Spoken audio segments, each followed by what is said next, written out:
국내 정치 얘기해보겠습니다. 어제 법원이 국민의힘 배현진 의원에 대한 징계 효력을 정지시키면서 그 폭풍이 오늘까지 이어지고 있습니다. 당장 당내 소장파와 친한계가 윤민우 국민의힘 윤리위원장의 사퇴와 경질을 촉구하고 나섰습니다. 당대표가 지금 입이 10개라도 할 말이 있겠습니까? 본인의 어떤 정치 공학적인 생각으로 본인에게 그 결이 맞지 않는 사람들을 윤리라는 기구를 통해서 숙청하고 지금이라도 이러한 사태를 연이어서 촉발한 그 당대표가 당원과 국민들에게 진심으로 백배 사죄하고 이 모습을 회복하겠다고 약속을 해야지요. 과연 그렇게 할 수 있는지는 모르겠습니다. 뒤늦게나마 법원의 결정에 의해서 서울시당이 정상적으로 운영될 수 있게 된 데 대해서 다행이라고 생각을 합니다. 아쉬운 것은 그때 윤리위의 결정이 있었을 때 여러 경로를 통해서 당에 또 장동혁 대표께 최고위를 열어서 윤리위의 결정을 취소 또는 감경하는 것이 오히려 당 운영에 크게 도움이 될 것이다 하는 취지의 권유의 말씀을 여러 차례 드린 적이 있는데 그 점이 끝내 받아들여지지 않은 점이 상당히 아쉬운 대목입니다. 책임을 져야죠. 그러면 물러나야죠. 몇십 년 된 우리나라 정당사에서 가장 많이 집권을 한 정당을 이렇게까지 망가뜨린 지도부와 윤리위원회가 더 이상 존속할 이유가 있겠습니까? 자, 김재섭 의원 같은 경우에는 윤민우 윤리위원장을 향해서 당권파의 사냥개 노릇을 했다. 아주 거친 표현까지 쓰면서 맹비난을 했습니다. 정옥재 변호사님께 먼저 여쭤보죠. 윤민우 윤리위원장이 배현진 의원 징계를 주도한 분이긴 하죠. 어제 법원이 절차적 하자도 있고 내용도 문제도 있다고 지적했다. 이게 지금 친한계의 얘기거든요. 어떻게 보십니까? 그 친한계 얘기가 아니고요. 법원의 결정문에 그렇게 나와 있습니다. 결정문에 어떻게 나와 있냐면 정당의 자율성 최대한 보장돼야 되지만 한계를 넘어간 경우에는 위법한 것이다. 이렇게 전제를 해놓고 그 배현진 의원에 대한 배현진 위원장에 대한 징계는 어떤 것이냐. 균형을 벗어난 징계인데 잘 봤더니 징계 사유에 대해서 충실한 심의도 있지 않았다. 그렇기 때문에 재량권 일탈된 거고 회복되기 어려운 손해가 발생할 우려가 있으니까 가처분 인용한다. 이런 이야기 하지 않았습니까? 더군다나 배현진 의원은 단순히 당원 중에 하나가 아니잖아요. 서울시당 위원장 아니겠습니까? 예. 그런데 선거가 코앞에 있는 서울시당 위원장인데 배현진 의원이 어떻게 서울시당 위원장이 됐습니까? 대의원들이 투표로 뽑았잖아요. 대의원들이 투표로 뽑은 사람을 저런 사유로 저런 절차로 징계한다라고 하는 것은 법원이 봤을 때 말이 되지 않는다 그 이야기인 거고요.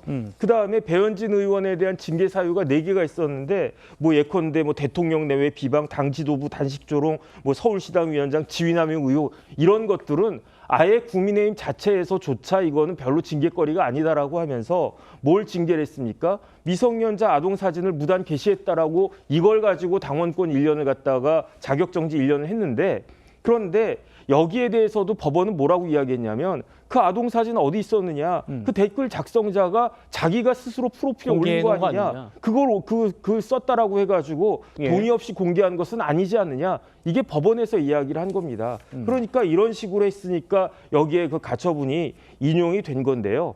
이 정도 되면 진짜 국민의힘 부끄러워할 줄 알아야 된다는 생각이 들고 윤민우 위원장은 말할 것도 없고 장동혁 대표도 이 부분에 대해서는 책임져야 되지 않겠습니까? 왜 그러냐면 장동혁 대표의 직전 직업이 뭐였습니까? 판사였잖아요.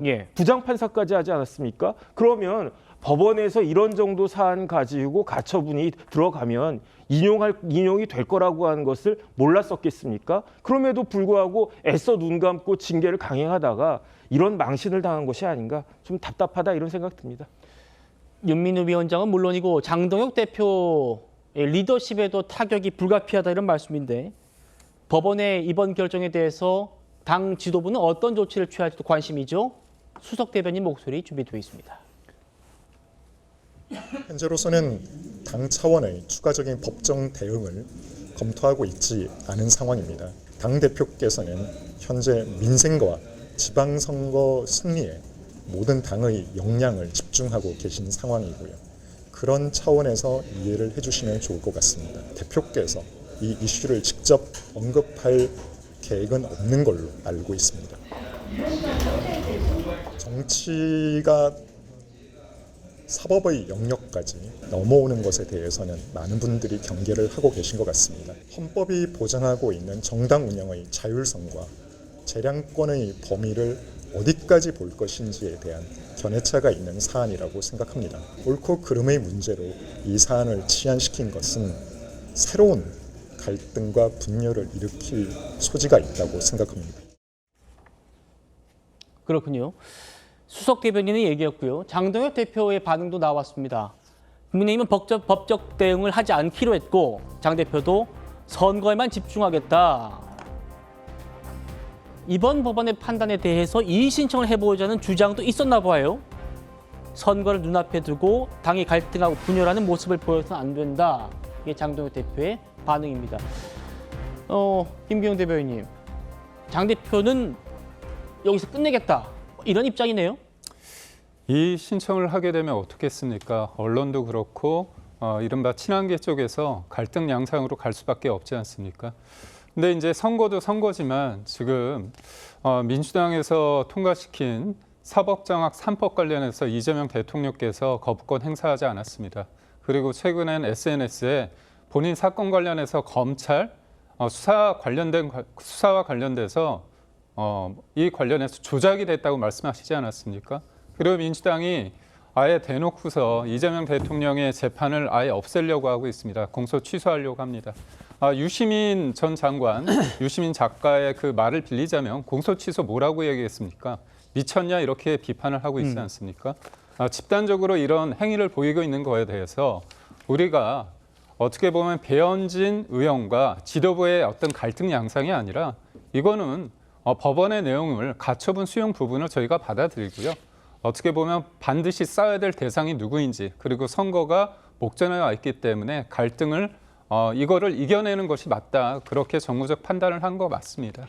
저는 이 부분에 대해서 옳고 그름의 문제가 아니라 이거는 정치적으로 풀어야 될 문제이고 그다음에 우리가 어떤 단일한 대우를 유지하면서 선거에 임해야 되고 지금 사법 시스템과 제도를 망가뜨리는 이재명 정부와 민주당에 대해서 우리가 어떤 자세를 취할지에 대한 근본적인 질문을 드리고자 합니다. 알겠습니다.